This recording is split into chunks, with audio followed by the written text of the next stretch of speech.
Hello everyone, welcome back to the new video. ఈ వీడియోలో మనం డేటాకి ఫంక్షన్స్ ని ఎలా అప్లై చేయాలో చూద్దాం. అంటే ఫంక్షన్స్ ని మనం స్పెసిఫిక్ రోస్ ఆర్ కాలమ్స్ కి అయితే అప్లై చేస్తాం. దీంతో మనం స్పెసిఫిక్ డేటాని ఆర్ న్యూ డేటాని మనం క్రియేట్ చేయొచ్చు. సో మనం ఇది ఎక్కడ యూజ్ చేస్తాం? ఫర్ ఎగ్జాంపుల్, ఇప్పుడు మన దగ్గర స్టూడెంట్ యొక్క మార్క్స్ అయితే ఉన్నాయి. దాంతో మనం గ్రేడ్స్ క్రియేట్ చేయాలి అనుకున్నప్పుడు మనం ఈ ఫంక్షన్స్ అయితే అప్లై చేయాలి. అంటే మనం రా డేటాని మీనింగ్ఫుల్ డేటాగా కన్వర్ట్ చేయడం కోసం ఈ ఫంక్షన్స్ అయితే అప్లై చేయాలి. సో లేట్ చేయకుండా let's get in to the video.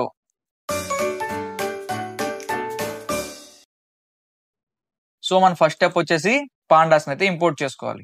ఇక్కడ నేను పాండాస్ అయితే ఇంపోర్ట్ చేసుకున్నా. మన నెక్స్ట్ స్టెప్ వచ్చేసి డేటా సెట్ అయితే లోడ్ చేయాలి. ఇక్కడ నేను స్టూడెంట్ డేటా సెట్ అయితే తీసుకుంటున్నా. ఈ డేటా సెట్ యొక్క లింక్ అయితే నేను డిస్క్రిప్షన్ లో ప్రొవైడ్ చేస్తా. అక్కడ నుంచి మీరు డౌన్లోడ్ చేసుకోవచ్చు. ఇప్పుడు నేను దీన్ని రన్ చేస్తే మనకి డేటా సెట్ అనేది రీడ్ అయ్యింది. And also this is our data set. ఇక్కడ మనకి ఫస్ట్ 5 rows అయితే ప్రింట్ అయ్యాయి. నెక్స్ట్ మనం చేయాల్సింది అండర్స్టాండ్ ద డేటా. మన డేటాని మనం అర్థం చేసుకోవాలి. దానికోసం మనం df.shape అంటే దీంట్లో మనకి 45 rows అండ్ 8 columns అయితే ఉన్నాయి. అండ్ మన నెక్స్ట్ స్టెప్ వచ్చేసి df.info అంటే దీంట్లో మనకి కాలమ్ నేమ్స్ యొక్క డేటా టైప్స్ ఇలా చాలా డేటా అయితే ఉంది. సో మనం ఏ ఆపరేషన్ చేయాలనుకున్న డేటా సెట్ పైన ఆ డేటా సెట్ యొక్క బేసిక్ ఇన్ఫర్మేషన్ అయితే మనం తెలుసుకోవాలి. దానికోసమే మనం ఈ ఫంక్షన్స్ అయితే యూజ్ చేస్తున్నాం. సో మన నెక్స్ట్ స్టెప్ వచ్చేసి df.describe. దీంట్లో మనకి బేసిక్ స్టాటిస్టికల్ సమ్మరీ అయితే వస్తుంది. మనం ఆల్రెడీ ఈ ఫంక్షన్ గురించి అయితే డిస్కస్ చేసాం. చూడండి, ఇందులో ఏజ్ 45 rows ఉంది. దాని యొక్క మీన్ అంటే యావరేజ్ ఏజ్ వచ్చేసి 20. ఇలా చాలా స్టాటిస్టికల్ డేటా అయితే ఇందులో ఉంది. సో ఈ విధంగా మనం డేటా సెట్ ని అండర్స్టాండ్ చేసుకోవచ్చు. మన నెక్స్ట్ స్టెప్ వచ్చేసి it is the main step, apply function ని యూజ్ చేయడం. అప్లై ఫంక్షన్ అంటే ఏంటి? సింపుల్. మనం ఏదైనా డేటా సెట్ లో రోస్ ఆర్ కాలమ్ లోని ఈచ్ అండ్ ఎవ్రీ ఎలిమెంట్ కి ఫంక్షన్ ని అప్లై చేయాలి అనుకున్నప్పుడు మనం అప్లై ఫంక్షన్ అయితే యూజ్ చేస్తాం. అంటే ఈచ్ అండ్ ఎవ్రీ ఎలిమెంట్ మీద కూడా ఈ ఫంక్షన్ అయితే వర్క్ అవుతుంది. సో ఈ బేసిక్ సింటాక్స్ అయితే చూద్దాం. ఒకవేళ మనం ఒక కాలమ్ లోని ఈచ్ అండ్ ఎవ్రీ ఎలిమెంట్ కి మనం ఫంక్షన్ అప్లై చేయాలి అనుకున్నప్పుడు చూడండి, ఇక్కడ df ఆఫ్ కాలమ్ నేమ్ అయితే ఇవ్వాలి. డాట్ అప్లై అనేది ఈ ఫంక్షన్ నేమ్ అండ్ లోపల మనం మన ఫంక్షన్ అయితే ఇవ్వాలి. So this is the syntax, apply యొక్క సింటాక్స్. అదే మనం ఈచ్ రోకి ఆ ఫంక్షన్ అప్లై చేయాలి అనుకున్నప్పుడు df.apply ఆ ఫంక్షన్ ఇచ్చేసి యాక్సెస్ ఈక్వల్ టు 1 అని ఇవ్వాలి. అదే మనం ఈచ్ కాలమ్ కి అప్లై చేయాలి అనుకున్నప్పుడు యాక్సెస్ ఈక్వల్ టు 0 ఇవ్వాలి. సో ఇది చాలా ఈజీ సింటాక్స్. సో మనం ఒక ఎగ్జాంపుల్ తో ఈ సింటాక్స్ ని ఇంకా బాగా అర్థం చేసుకుందాం. ఇక్కడ చూడండి, ఇక్కడ మనం ఒక ఫంక్షన్ అయితే క్రియేట్ చేసుకున్నాం, pass_fail. దీంట్లో మనం స్కోర్ అనే వాల్యూ అయితే ఇస్తున్నాం. ఒకవేళ స్కోర్ మనకి గ్రేటర్ దాన్ ఈక్వల్ టు 80 అయితే పాస్ రిటర్న్ చేస్తుంది, లేకపోతే ఫెయిల్ అనే స్ట్రింగ్ అయితే రిటర్న్ చేస్తుంది. సో ఇది ఒక simple function with if else blocks. So ఇప్పుడు మనం df ఆఫ్ మ్యాథ్ రిజల్ట్ అనే ఒక న్యూ కాలమ్ అయితే క్రియేట్ చేసుకున్నాం. దీంట్లో మనం df ఆఫ్ మ్యాథ్ స్కోర్ అనే కాలమ్ అయితే మనకు ఉంది. చూడండి, ఇక్కడ మ్యాథ్ స్కోర్ అనే కాలమ్ అయితే ఉంది. ఈ మ్యాథ్ స్కోర్ అనే కాలమ్ కి మనం డాట్ అప్లై అనే ఫంక్షన్ ని యూజ్ చేసి ఫంక్షన్ అయితే అప్లై చేయొచ్చు. అండ్ పాస్ ఆర్ ఫెయిల్ అనే ఫంక్షన్ అయితే మనకి ఇక్కడ ఉంది. చూడండి, pass_fail. సో మనం ఈ pass_fail అనే ఫంక్షన్ ని ఈ కాలమ్ కి అయితే అప్లై చేస్తున్నాం. సో ఇప్పుడు మనం ఆ student name, math score and math result ఇలా ఈ 3 కాలమ్స్ ని ఒకేసారి ప్రింట్ చేద్దాం. డాట్ హెడ్ 10 అంటే ఫస్ట్ 10 rows అయితే మనకి ప్రింట్ అవుతాయి. ఇప్పుడు మనం దీన్ని రన్ చేసి చూస్తే చూడండి, మనకి స్టూడెంట్ నేమ్ అయితే వచ్చింది, మ్యాథ్ స్కోర్ అయితే వచ్చింది అండ్ ఆల్సో మ్యాథ్ రిజల్ట్ అయితే వచ్చింది. ఇక్కడ 85 స్కోర్ ఉంది కాబట్టి పాస్, 92 ఉంది కాబట్టి పాస్, 72 ఉంది కాబట్టి ఫెయిల్. 72 అంటే 80 కంటే తక్కువ కదా. సో 80 కంటే తక్కువ అయితే అది ఫెయిల్ అయితే రిటర్న్ చేస్తుంది, లేకపోతే పాస్ అయితే రిటర్న్ చేస్తుంది. ఈ విధంగా మనం అప్లై ఫంక్షన్ యూజ్ చేసి సింపుల్ గా ఏ ఫంక్షన్ అయినా ఏ కాలమ్ ఆర్ రోకి అయితే మనం అప్లై చేయొచ్చు. అండ్ మన నెక్స్ట్ స్టెప్ వచ్చేసి using lambda functions. Lambda functions అంటే ఏం లేదు, మనం ఫంక్షన్ అయితే చూడండి ఇలా బ్లాక్లు అయితే రాస్తున్నాం. ఇలా పెద్ద ఫంక్షన్ అయితే ఉంది. మనం నార్మల్ ఫంక్షన్స్ అయితే ఇలా రాస్తాం, ఒక డెఫ్ అనే కీవర్డ్ ఇచ్చేసి ఇలా. ఇది మనకి చూడండి 5 lines అయితే వచ్చింది. బట్ మనం సింగిల్ లైన్ లో ఒక ఫంక్షన్ ని రాసుకోవాలి అనుకున్నప్పుడు మనం లాంబ్డా ఫంక్షన్ అయితే యూజ్ చేసుకోవచ్చు. దీనికి మనం నేమ్ ఏం ఇవ్వక్కర్లేదు, జస్ట్ మనం ఫంక్షన్ రాస్తే చాలు. దీని యొక్క సింటాక్స్ అయితే చూడండి, లాంబ్డా అనే కీవర్డ్ యూజ్ చేసి ఇక్కడ ఒక వాల్యూ ఇచ్చి దాని యొక్క ఎక్స్ప్రెషన్ అయితే కాలమ్ తర్వాత రాయాలి. ఈ ఎగ్జాంపుల్ చూస్తే మనకి ఇంకా సింపుల్ గా అర్థమవుతుంది. ఇక్కడ నేను ఒక న్యూ కాలమ్ అయితే క్రియేట్ చేసుకుంటున్నా, సైన్స్ రిజల్ట్. దీంట్లో మనం సైన్స్ స్కోర్ యొక్క కాలం అయితే తీసుకుందాం, డిఎఫ్ ఆఫ్ సైన్స్ స్కోర్. దీంట్లో మనం డాట్ అప్లై అంటే మనం ఈ సైన్స్ స్కోర్ అనే కాలం మీద ఫంక్షన్ అయితే అప్లై చేస్తున్నాం యూజింగ్ అప్లై కీవర్డ్. ఇక్కడ మనం ఒక ఫంక్షన్ అయితే డైరెక్ట్ గా రాసేసాం. చూడండి, లాంబ్డా అంటే ఒక కీవర్డ్, ఎక్స్ అంటే ఇక్కడ వాల్యూ, ఫస్ట్ వచ్చేసి pass if X greater than equal to 80 అంటే ఒకవేళ X greater than equal to 80 అయితే పాస్ అయితే రిటర్న్ అవుతుంది స్ట్రింగ్, ఒకవేళ కాకపోతే ఎల్స్ ఫెయిల్ అయితే రిటర్న్ అవుతుంది. సేమ్ అలానే ఉంది కదా ఇఫ్ ఎల్స్ కండిషన్ లాగా, బట్ మనం సింగిల్ లైన్ లో అయితే రాస్తాం. ఇది చాలా సింపుల్ కూడా.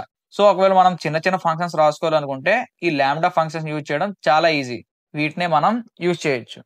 సో ఇక్కడ మనకి సైన్స్ రిజల్ట్ లో సైన్స్ స్కోర్ ద్వారా ఒక ఫంక్షన్ అయితే మనం అప్లై చేసాం పాస్ ఆర్ ఫెయిల్ జనరేట్ చేయడానికి. ఇక్కడ మనం student name, science score and science result వీటిని మనం ప్రింట్ చేస్తే చూడండి సేమ్ మనకి ముందు ఫంక్షన్ లో వచ్చినట్టే. చూడండి ఇక్కడ సేమ్ మనం పాస్ ఆర్ ఫెయిల్ అయితే ఎలా క్రియేట్ చేసామో సేమ్ ఇక్కడ కూడా అలానే క్రియేట్ చేసాం, బట్ ఎక్స్ట్రా ఫంక్షన్ అయితే క్రియేట్ చేయలేదు. జస్ట్ మనం లాంబ్డా ఫంక్షన్ యూజ్ చేసి ఇలా న్యూ కాలమ్ అయితే జనరేట్ చేసాం. చూడండి ఇక్కడ 90 ఉంది కాబట్టి పాస్, ఇక్కడ 78 ఉంది కాబట్టి ఫెయిల్. సో మనం ఈ విధంగా లాంబ్డా ఫంక్షన్ యూజ్ చేసి కూడా ఫంక్షన్స్ అయితే అప్లై చేయొచ్చు. అండ్ మన నెక్స్ట్ స్టెప్ వచ్చేసి చూడండి, మనం ఇక్కడ మన స్కోర్స్ ని యూజ్ చేసి గ్రేడ్స్ కూడా క్రియేట్ చేయొచ్చు. Like this. చూడండి ఇక్కడ మనం డిఎఫ్ ఆఫ్ మ్యాథ్ గ్రేడ్ అనే ఒక న్యూ కాలమ్ అయితే తీసుకున్నాం. దీంట్లో మనం డిఎఫ్ ఆఫ్ మ్యాథ్ స్కోర్ కి ఒక ఫంక్షన్ అయితే అప్లై చేద్దాం. ఏం ఫంక్షన్? ఇది ఒక లాంబ్డా ఫంక్షన్. చూడండి, ఇప్పుడు X greater than equal to 90 అయితే ఏ గ్రేడ్, ఒకవేళ X greater than equal to 80 అయితే బి గ్రేడ్, అదే X greater than equal to 70 అయితే సి గ్రేడ్, ఒకవేళ X greater than equal to 60 అయితే డి గ్రేడ్, లేకపోతే ఎఫ్. ఎఫ్ అంటే ఫెయిల్. ఇలా మనం ఏ టు ఎఫ్ గ్రేడ్స్ అయితే ఒక న్యూ కాలమ్ లో క్రియేట్ చేస్తున్నాం మ్యాథ్ గ్రేడ్ కాలమ్ లో యూజింగ్ మ్యాథ్ స్కోర్. ఇక్కడ మనం ఇంకో కాలమ్ అయితే క్రియేట్ చేస్తున్నాం, ఇది ఈజీ రిజల్ట్ అనే కాలమ్. దీంట్లో మనం ఏం చెక్ చేస్తున్నాం? ఏజ్ కాలమ్ అయితే చెక్ చేస్తున్నాం. ఏజ్ డాట్ అప్లై అనే ఫంక్షన్ యూజ్ చేసి ఇక్కడ కూడా మనం లాంబ్డా ఫంక్షన్ అయితే యూజ్ చేస్తున్నాం. ఒకవేళ మనకి X greater than equal to 21 అంటే ఎస్ రిటర్న్ చేస్తుంది, లేకపోతే నో రిటర్న్ చేస్తుంది. ఈ వాల్యూస్ ని మనం ఈజ్ అడల్ట్ అనే కాలమ్ లో అయితే స్టోర్ చేస్తున్నాం. ఇలా మనం స్పెసిఫిక్ కండిషన్ మీద ఫంక్షన్ అయితే క్రియేట్ చేసుకున్నాం. అండ్ ఇక్కడ ఏజెస్ కూడా ప్రింట్ అయ్యాయి. దీంట్లో ఈజ్ అడల్ట్ నో, బికాస్ మనం గ్రేటర్ దెన్ ఈక్వల్ టు 21 అయితేనే ఈజ్ అడల్ట్ ని ఎస్ పెట్టాం. చూడండి ఇక్కడ గ్రేటర్ దెన్ ఈక్వల్ టు 21, చూడండి ఇక్కడ 21 ఉంది కాబట్టి S, because X greater than equal to 21 అయితేనే ఎస్ రిటర్న్ చేస్తుంది. సో మనం రా డేటాని ఒక ఇన్సైట్ఫుల్ డేటాగా కన్వర్ట్ చేయాలి అనుకున్నప్పుడు మనం ఈ ఫంక్షన్స్ అయితే కాలమ్స్ పై అప్లై చేస్తాం. అండ్ మన నెక్స్ట్ స్టెప్ వచ్చేసి మ్యాప్. మ్యాప్ కూడా సేమ్ అప్లై లానే వర్క్ అవుతుంది, బట్ ఇది మనం డిక్షనరీస్ తో యూజ్ చేస్తాం. చూడండి ఇక్కడ నేను గ్రేడ్ మ్యాపింగ్ అనే ఒక డిక్షనరీని అయితే క్రియేట్ చేశా. దీంట్లో ఏ గ్రేడ్ ఉంటే ఎక్సలెంట్, బి గ్రేడ్ ఉంటే గుడ్, సి గ్రేడ్ ఉంటే యావరేజ్, ఇలా నేను గ్రేడ్ మ్యాపింగ్ అయితే చేశా. ఇప్పుడు నేను గ్రేడ్ డిస్క్రిప్షన్ అనే ఒక న్యూ కాలమ్ అయితే క్రియేట్ చేస్తున్నా. అండ్ ఇందులో మనం మ్యాథ్ గ్రేడ్ కాలమ్ అయితే తీసుకుంటాం. మ్యాథ్ గ్రేడ్ కాలమ్ మనం ఆల్రెడీ ఉందిగా బిఏ ఇలా. ఈ మ్యాథ్ గ్రేడ్ అనే కాలమ్ పై గ్రేడ్ మ్యాపింగ్ అనే డిక్షనరీని మనం మ్యాప్ చేస్తున్నాం.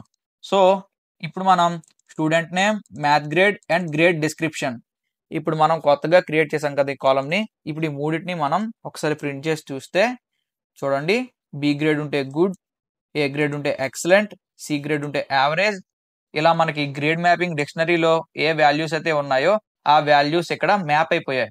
ఈ విధంగా మనం మ్యాప్ ఫంక్షన్ అయితే యూజ్ చేయొచ్చు. సో ఇప్పటి వరకు మనం సింగిల్ కాలమ్ పై ఫంక్షన్స్ అయితే అప్లై చేసాం. మన నెక్స్ట్ ఎగ్జాంపుల్ లో మల్టిపుల్ కాలమ్స్ పై ఫంక్షన్స్ ని ఎలా అప్లై చేయాలో చూద్దాం. ఇక్కడ చూడండి, డెఫ్ క్యాలిక్యులేట్ యావరేజ్.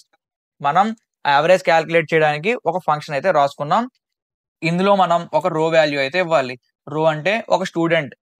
సో దీంట్లో మనకి ఏం చేస్తుంది, ఈచ్ అండ్ ఎవ్రీ స్టూడెంట్ యొక్క యావరేజ్ స్కోర్ అయితే మనకి ఇది క్యాలిక్యులేట్ చేస్తుంది.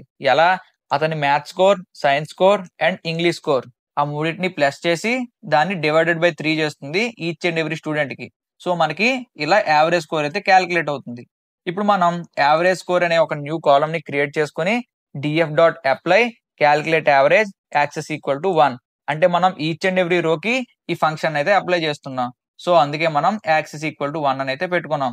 ఒకవేళ మనం యాక్సెస్ ఈక్వల్ టు 0 అని పెడితే ఈచ్ అండ్ ఎవ్రీ కాలమ్ కి అయితే మనకి ఫంక్షన్ అప్లై అవుతుంది. సో మనం ఇక్కడ యావరేజ్ స్కోర్ అయితే జనరేట్ చేసాం. అండ్ మనం నెక్స్ట్ టోటల్ స్కోర్ అయితే జనరేట్ చేస్తున్నాం. టోటల్ స్కోర్ కోసం సింపుల్ గా డిఎఫ్ డాట్ అప్లై, ఇక్కడ మనం లాంబ్డా ఫంక్షన్ అయితే యూజ్ చేస్తున్నాం.